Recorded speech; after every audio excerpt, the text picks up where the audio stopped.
शुरू करें।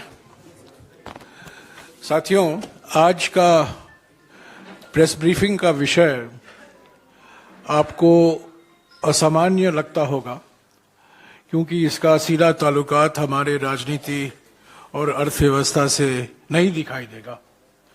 फिर भी मैं समझता हूं आज का विषय बहुत महत्वपूर्ण है, आज की राजनीति के लिए और अर्थव्यवस्था के लिए भी। 27 मार्च,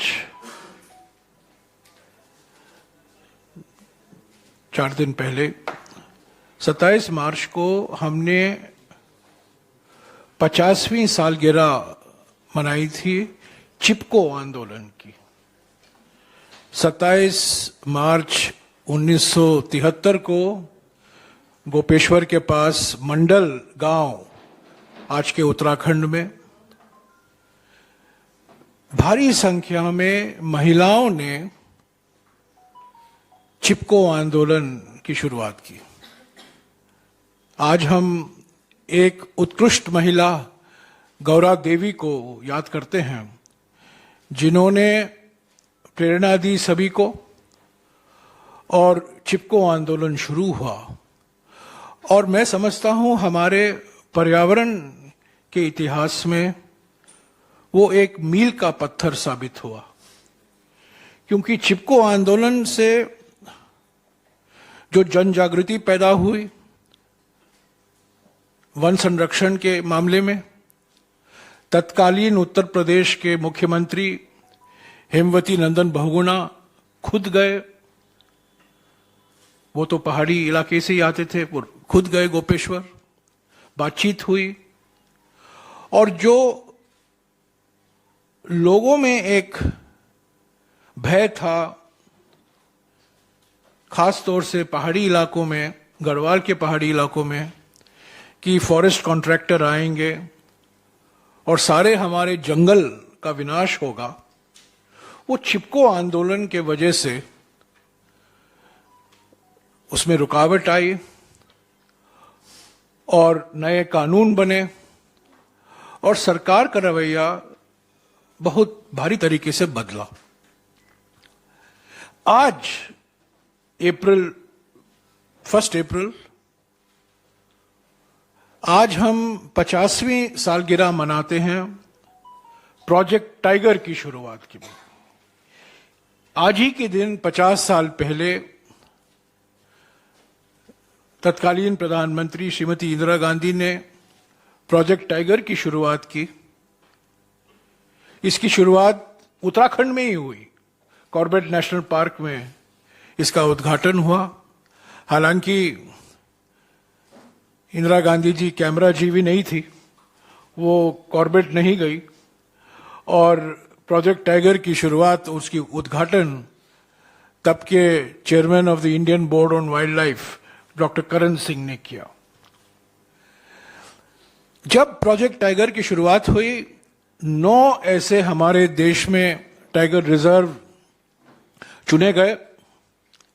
उत्तर भारत में कॉर्बेट और रणथंबोर, मध्य भारत में मेलघाट और कान्हा, दक्षिण भारत में बंदीपुर, पूर्वी भारत में सिमलीपल, सुंदरबंस और पालामू, और उत्तर पूर्वी भारत में मानस। 9 ऐसे टाइगर रिजर्व चुने गए जहां ये कार्यक्रम लागू किया गया। आज 53 टाइगर रिजर्व हैं हमारे देश में। हमारे देश का सबसे सफल वन्यजीवी संरक्षण कार्यक्रम अगर एक मिसाल है, वो एक प्रोजेक्ट टाइगर है। और आज 53 टाइगर रिजर्व हैं, सारे देश में है, अलग अलग राज्यों में है, 19-20 राज्यों में है। और जब प्रोजेक्ट टाइगर के लिए प्रधानमंत्री ने अपना संदेशा भेजा, उन्होंने ये कहा था 1 अप्रैल 1973 को, उन्होंने ये कहा था कि जब हम बाघ का संरक्षण के लिए ये परियोजना शुरू कर रहे हैं, न केवल बागों का संरक्षण होगा, पर हमारे जंगलों का भी संरक्षण होगा। हमें जंगल सुरक्षित रखने के लिए बागों को सुरक्षित रखना है, और बागों को सुरक्षित रखने के लिए हमें जंगल को सुरक्षित रखना है। इन दोनों के बीच में एक गहरा ताल्लुकात है। आज देखिए, उस प्रोजेक्ट टाइगर के कारण जो हमारे 53 प्रोजेक्ट टाइगर रिजर्व हैं, वो इलाका हमारे जो घने जंगल हैं उसका 1/3 अंग है। 1/3, 1/3 हमारे जो घने जंगल का एरिया है हमारे देश भर में, वो इन 53 प्रोजेक्ट टाइगर के रिजर्व के इलाके में है। तो मैं समझता हूं, न केवल एक प्राणी का संरक्षण हुआ, बल्कि हमारे जंगलों के लिए, हमारे वन इलाकों के लिए भी ये बहुत महत्वपूर्ण कदम निकला।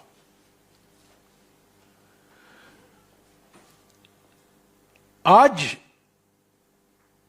इसका राजनीतिक महत्व यह है, इसका सामाजिक महत्व यह है, इसका आर्थिक महत्व यह है कि हमारे सारे कानून जो हैं, जो बनाए गए थे, वो खतरे में है। कुछ महीने पहले आपको याद होगा, जो वाइल्ड लाइफ प्रोटेक्शन एक्ट है, वन्य जीव संरक्षण अधिनियम 1972, उसमें संशोधन लाया गया। कांग्रेस पार्टी ने उसका विरोध किया। स्टैंडिंग कमेटी, जिसका अध्यक्ष मैं हूं, हम लोगों ने उसका विरोध किया, क्योंकि उस संशोधन से हाथियों के व्यापार में जो अंकुश लगाया गया था, उसका दरवाजा खोला जा रहा था। जब हमारे हाथी के डॉक्यूमेंट्री को ऑस्कर मिलता है, हम तालियां बजाते हैं, वाह वाह कहते हैं, पर जो हकीकत है हाथियों को लेकर, हमारे हाथी को 2010 में नेशनल हेरिटेज एनिमल का दर्जा दिया गया था। जो खतरे हैं इस कानून के संशोधन से दोनों सदनों में पारित हुआ है। जो हाथियों में व्यापार हुआ करता था, जिस पर प्रतिबंध लगाया गया था, उसके दरवाजे खोले गए हैं। सरकार को अधिकार दिया गया है कि वो तय कर सकते हैं किन हालात में हाथियों के व्यापार हो सकते हैं। और अभी अभी कुछ ही दिन पहले, 2 दिन पहले, आप जानते हैं, दोनों सदनों में, लोकसभा में और राज्यसभा में, वन संरक्षण अधिनियम 1980 में संशोधन लाने की प्रस्ताव सरकार ने पेश किया। वो बिल उन्होंने पेश किया लोकसभा में, वो सेलेक्ट कमेटी को जाएगा, वो स्थायी समिति को नहीं भेजा जा रहा है, क्योंकि स्थायी समिति के अध्यक्ष मैं हूं, कांग्रेस के एमपी हैं। सेलेक्ट कमेटी को इसीलिए भेजा जा रहा है कि वो उनका अध्यक्ष बीजेपी का हो सकता है, और जो उनको कहा जाएगा वो रिपोर्ट लिखेंगे। तो जो 50 साल में उपलब्धि हुई है हमारे देश में जंगलों को बचाने के लिए, हमारे वन इलाकों को बचाने के लिए, चिपको आंदोलन के वजह से, प्रोजेक्ट टाइगर के वजह से, वो सब आज खतरे में है। मैं आपको एक और बात को याद दिलाना चाहता हूं कि एक संवैधानिक संस्था है, राष्ट्रीय अनुसूचित जनजाति आयोग, national commission for scheduled tribes. 26 सितंबर 2022 को इसके अध्यक्ष हर्ष चौहान, ये मोदी सरकार ने ही इनको नियुक्त किया है, हर्ष चौहान हैं, जो राष्ट्रीय अनुसूचित जनजाति आयोग के अध्यक्ष हैं, और उन्होंने 4 पन्ने का खत लिखा है पर्यावरण और वन मंत्री को, और इसकी कॉपी मैं आपको उपलब्ध करा दे रहा हूं। और इसमें इन्होंने बिल्कुल साफ कहा है कि जो संशोधन ला रहे हैं आप अधिनियमों में, जो संशोधन ला रहे हैं आप नियमों में, रूल्स में, वो आदिवासियों के हित में नहीं है, जो जंगल में रहते हैं उनके हित में नहीं है। और जो 2006 में पार्लियामेंट में वन अधिकार अधिनियम पारित किया गया था, वो उसके खिलाफ जाता है।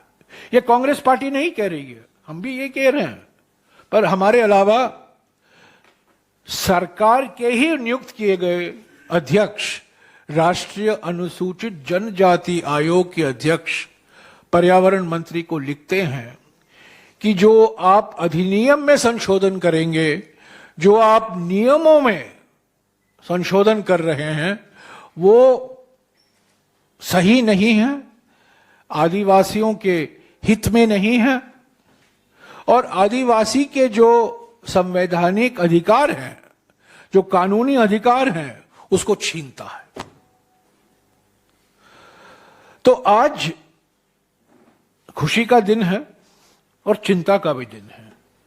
खुशी का दिन है कि हम चिपको आंदोलन का 50वीं सालगिरह मना रहे हैं, हम प्रोजेक्ट टाइगर का 50वीं सालगिरह मना रहे हैं, जिसकी वजह से जंगल बचे हैं, प्राणियां बचे हैं। बाघ ही एकमात्र मिसाल नहीं है।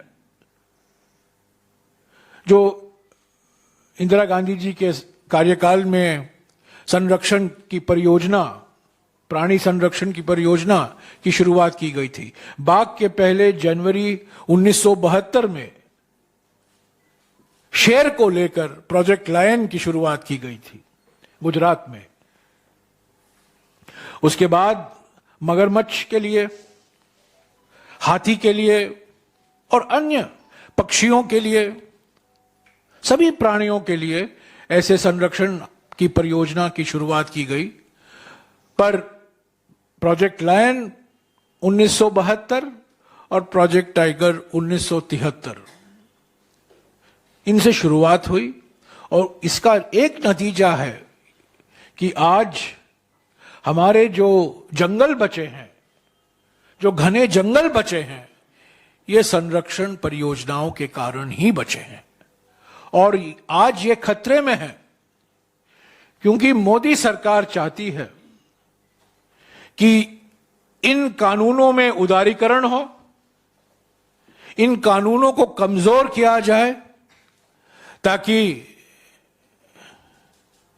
जो डिग्रेडेड फॉरेस्ट है, जो बंजर, ज्यादातर बंजर जो जंगल जमीन है, उसका निजीकरण हो, कंपनियों को दिया जाए। और खास तौर से जो आदिवासी हैं और जो जंगल के इलाके में रहते हैं, उनका जो कानूनी हक बनता है, उसको पूरी तरीके से उनको नहीं दिया जाए। जो कानून कहता है उनका होना चाहिए। अभी जो संशोधन लाए गए हैं नियमों में, जो ये खत स्पष्ट करता है, और जो अभी आने वाले संशोधन हैं अधिनियम में, उसका नतीजा मैं समझता हूं हमारे जंगलों पर, हमारे जीव जंतुओं पर, वन्य जीव पर इसका बहुत भारी नकारात्मक असर पड़ेगा। तो चिंता का भी क्षण है और खुशी का भी एक क्षण है। आज हम 2 ऐसे उत्कृष्ट महिलाओं को याद करते हैं। एक गौरा देवी, जिन्होंने चिपको आंदोलन का नेतृत्व किया, और दूसरी इंदिरा गांधी, जो प्रधानमंत्री होने से के नाते जो कहती थी वो करती थी। वो कैमरा जीवी नहीं थी, वो कहीं फोटो लेने के लिए कॉर्बेट नहीं गई उस दिन, पर उन्होंने जो काम किया पर्यावरण और जंगल संरक्षण के लिए, जो कानून बनाए, पहला कानून बना हमारे देश में 1974 में, वो जल प्रदूषण को निपटने के लिए। बाद में 1980 में जंगल संरक्षण कानून, वन संरक्षण कानून बना, अधिनियम बना। 1981 में वायु प्रदूषण के लिए एक कानून बनाया गया। तो अलग जो 4 कानून बनाए गए थे, 3-4 कानून बनाए गए थे, मैं समझता हूं ये परिवर्तनकारी मील के पत्थर थे। और इन्होंने, और जो संस्थाएं बनाई, मंत्रालय का गठन किया गया, पर्यावरण मंत्रालय बनाए गए केंद्र स्तर में, पर्यावरण के मंत्रालय बनाए गए राज्यों में, सभी राज्यों में। और अगर पर्यावरण को एक केंद्र बिंदु मिला हमारे योजनाओं में, हमारे आर्थिक दृष्टिकोण में, मैं समझता हूं इंदिरा गांधी जी उसके लिए जिम्मेदार हैं। वो प्रेरणा हमें उनसे मिली है। पर जो हमें विरासत में मिला था उनसे, जो कानून है, जो संस्थाएं हैं, उनको मजबूत किया जा रहा है जानबूझकर। और हमेशा इंदिरा गांधी जी का एक ही संदेशा था कि विकास और पर्यावरण के बीच में संतुलन होना चाहिए। यह संतुलन बिगड़ा जा रहा है। इस उदारीकरण के खिलाफ हम बिल्कुल खिलाफ हैं। कानून को सख्त तरीके से लागू करना चाहिए। जो संस्थाएं हैं उनको कमजोर नहीं करना चाहिए, उनको भी और मजबूत करना चाहिए। और जो आज जलवायु परिवर्तन, जो सबसे बड़ी चुनौती है देश के सामने, दुनिया भर के सामने, सिर्फ बातों से ही नहीं, बल्कि हमारे जो हम काम करेंगे, हमारे जो कानून का लागू करेंगे, संस्थाओं को चलने देंगे, उसी से हमें सफलता मिलेगी जलवायु परिवर्तन से निपटने में। शुक्रिया। यहाँ 1-2 फोटोग्राफ हैं जो मुझे मुश्किल से मिले हैं, जो आपको दिखाते हैं। ये 1957 का एक फोटोग्राफ है, 3 मूर्ति में, 1957 का है। वो 1970 का एक फोटोग्राफ है इंदिरा जी का। और ये मेरे ख्याल में पीछे जो खड़े हैं, कुछ लोग पहचानेंगे, महेंद्र सिंह साठी, वो हमारे देश के, हमारे दिल्ली के महापौर हुआ करते थे। तो ये भी 1971 का एक फोटोग्राफ है। तो यही 3 फोटोग्राफ हैं जो मैं सोचा आज के दिन हम निकाल कर आप सबको दिखाऊं, देश के सामने रखूं। और ये खत जो राष्ट्रीय अनुसूचित जनजाति आयोग के अध्यक्ष ने पर्यावरण मंत्री को लिखा है, मैं आपको विनीत आपको भिजवा देंगे। हाँ जी,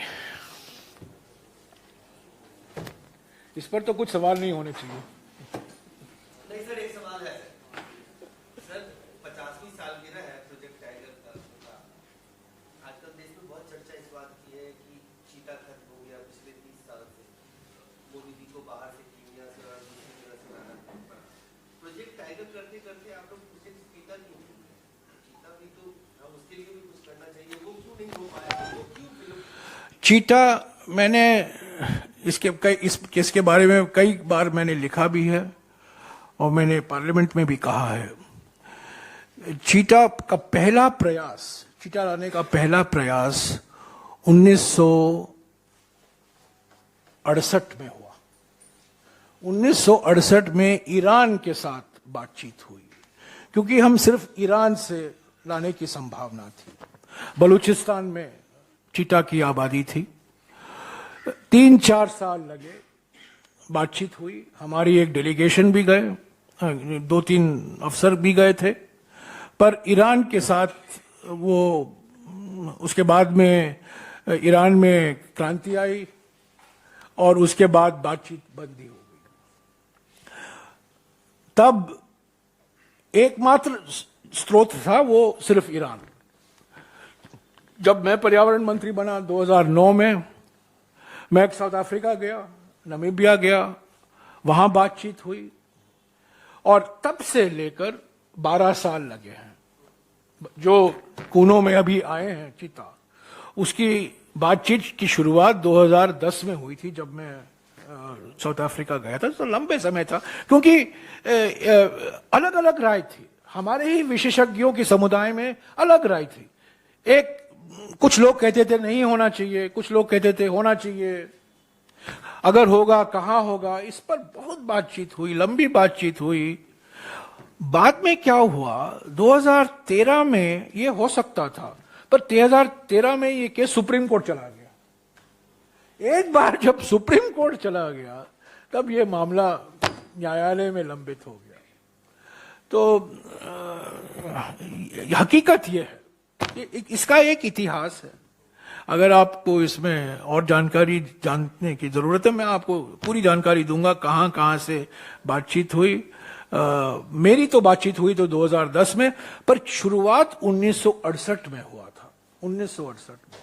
सर, वन्यजीव संरक्षण अधिनियम की बात हो रही है, आप कह रहे हैं कि सरकार इसे कमजोर करना चाहती है, मजबूत कानून को।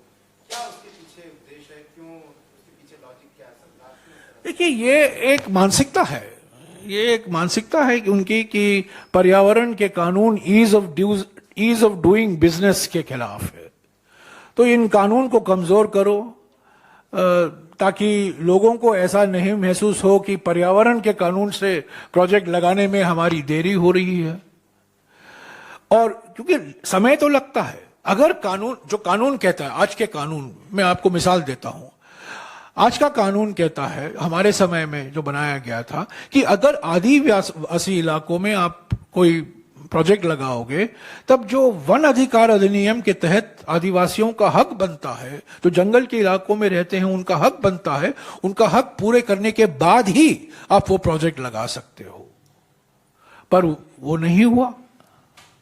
मिसाल के तौर से ये अडानी का पावर प्रोजेक्ट झारखंड में, गोड्डा में, यही तो बात है। वहां झारखंड में तो यही आदिवासी लोग और झारखंड की सरकार इसका विरोध कर रही है, क्योंकि आपने जो जंगल में रहते हैं उन लोगों का आपने हक पूरा नहीं किया कानून के तहत। तो ये जो अभी संशोधन आने वाले हैं अधिनियम में, नियमों में, देखिए, एक संशोधन अधिनियम में आता है और दूसरा संशोधन नियमों में आता है। दोनों में हो रहा है। नियमों में तो हो गया है, और इसी से तो आपत्ति जताई है राष्ट्रीय अनुसूचित जनजाति ने। पर जो अधिनियम में आएगा वो अभी सेलेक्ट कमेटी में जाएगा, पर वो तो आना बिल्कुल, मैं समझता हूं अभी वक्त अगले 4-5 महीने में जरूर आएगा, क्योंकि बहुमत उनकी है, अध्यक्ष उनका होगा, और समिति में सारे के सारे ज्यादातर 80% सदस्य बीजेपी के ही होंगे। जो प्रधानमंत्री चाहेंगे वही तो होगा। तो पहले से उनका निशाना पर्यावरण और वन संरक्षण कानून पर है, पहले से ही निगाहें उसी पर है, क्योंकि कोई उद्योगपति, कोई पूंजीपति नहीं चाहता कि हम पर्यावरण के कानून, वो समझते हैं कि पर्यावरण के कानून एक बाधा है। वो ये नहीं समझ पाते हैं, ये नहीं पहचानते हैं कि ये जरूरी है, लोगों के स्वास्थ्य के लिए जरूरी है।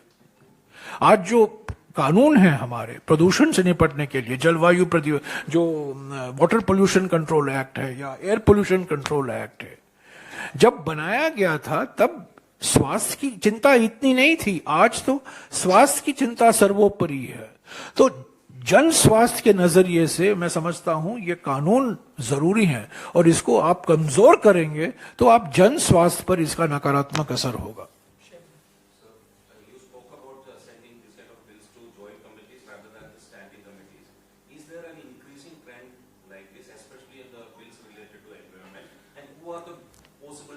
Well, just 6 months last year, the amendments to the National Biodiversity Act did not come to the Standing Committee on Environment and Forests,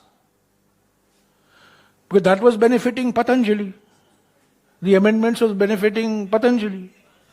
It went to a select committee. See, biodiversity is the subject matter of the Ministry of Environment and Forests. Forests figures in the name of the ministry. It is Ministry of Environment and Forests. And you are sending a bill called Forest Conservation Amendment Bill. which falls fairly and squarely in the domain of the Ministry of Environment and Forests, which is dealt with by the Standing Committee on Environment and Forests. अच्छा, मैं आपको एक और चीज बताऊं. अभी अभी 1 घंटे पहले भूपेंद्र यादव जी, जो बड़े पढ़े लिखे विद्वान मंत्री हैं, उन्होंने ट्वीट किया है कि जयराम रमेश गलत जानकारी दे रहे हैं लोगों को भ्रम में रख रहे हैं, क्योंकि पिछले सालों में कांग्रेस की सरकारों ने भी ऐसे विधेयक को सेलेक्ट कमेटी को भेजा, स्टैंडिंग कमेटी को नहीं भेजा. और उन्होंने लंबा चौड़ा 80 या 90 विधायकों का मिसाल दिया है जो बिल सेलेक्ट कमेटी को गया, स्टैंडिंग कमेटी को नहीं किया. तो मैंने जवाब दिया है, आप देखिएगा. मंत्री जी, थोड़ा होमवर्क थोड़ा बेहतर तरीके से कीजिएगा, क्योंकि स्टैंडिंग कमेटी 1993 में बना. स्टैंडिंग कमेटी 1993 के पहले नहीं हुआ करता था.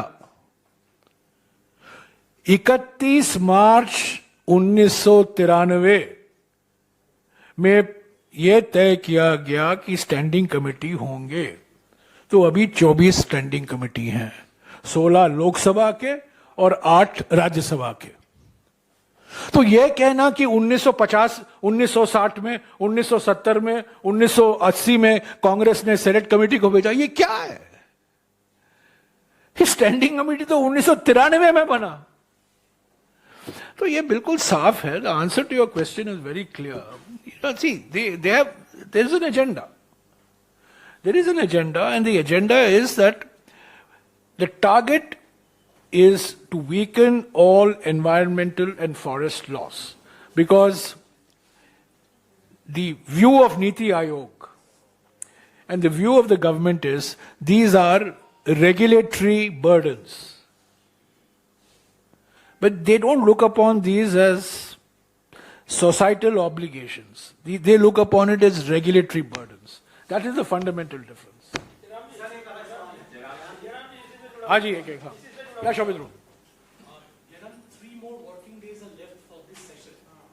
And going by the way the opposition as the government will position themselves, it is set for a washout. But my question is, this also gives an opportunity for the government, and they have started doing, is to push the bills in the day. How do you look at it? Well, they pushed a couple of bills in the din. They pushed the Competition Act Amendment Bill in the din. They pushed the Finance Bill in the din. They pushed the Select Committee for the Forest Conservation Amendment Bill in the din. They are bound to do it. They will pass a couple of bills more on Monday in the din. So, if JPC is in the bin, bills will get passed in the din, sadly. The demand is for the JPC. All opposition parties are united. 19 opposition parties are united that there should be a JPC on the Adani issue. And that is going to continue on Monday as well. There's no middle path that has been found. There has been no middle path. There has been no communication between the government and the opposition parties. Absolutely none. There has been one attempt made by the Speaker, one attempt made by the Chairman, but no attempt made by the ruling party to work out a compromise. Something new, Jairam? Sorry? For the government and the opposition, there is no indirect or off the record. In the meeting called by the Chairman, all that the Chairman said, please find a way out. Please compromise. He did not tell us what is the compromise. He just told the leader of the house, be less rigid. He told the opposition, be less rigid. Now this is, Upanishadic statement, no? Be good, be less rigid, be flexible.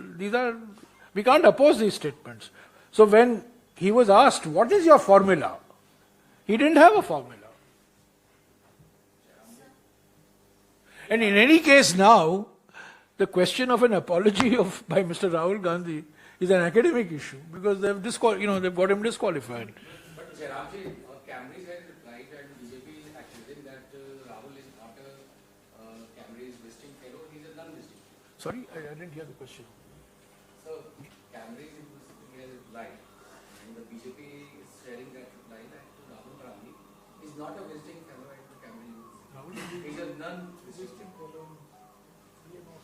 I mean, let's not get into the other issues of Mr. Rahul Gandhi. Today we are marking the 50th anniversary of Project Tiger, 50th anniversary plus 4 days of the Chipko Andolan, both of whose legacies are under threat by this government. So let's discuss the other issues. हाँ जी, yes madam. नहीं नहीं, अभी अरविंद केजरीवाल छोड़िए, मैं नहीं, मैं divert नहीं करूंगा इस पर हाँ जी, इस पर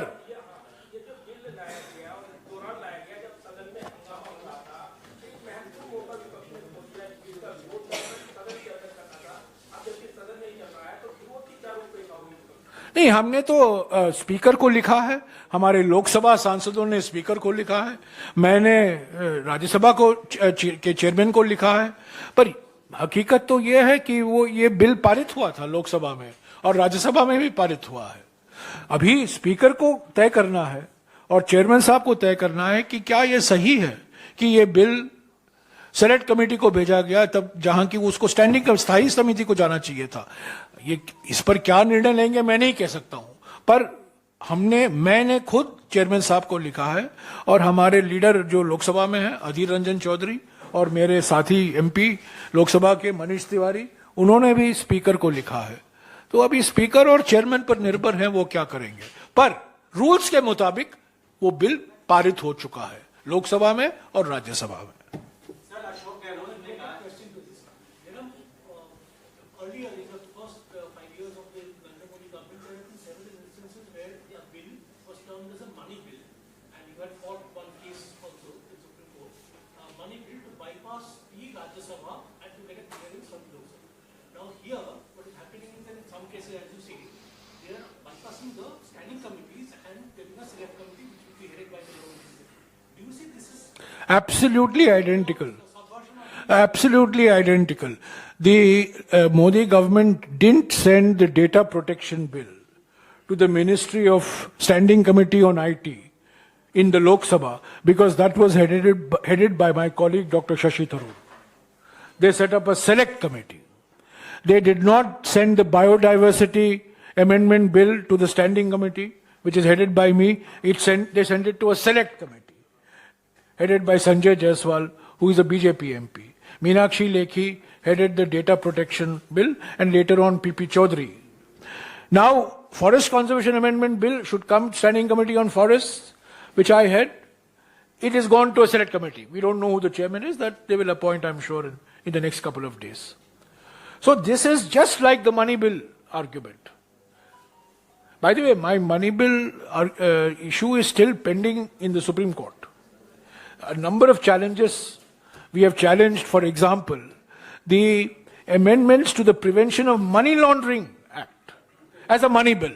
And I challenged that in the Supreme Court, and that is awaiting, sort of a Supreme Court process. So I challenged Aadhaar, and I challenged the amendments to the PMLA. And incidentally, I also challenged the amendments to the RTI. And now we know why the Modi government was keen on those amendments to the RTI. Now we know, अभी साफ हो गया है, मोदी सरकार ने RTI में संशोधन क्यों लाए?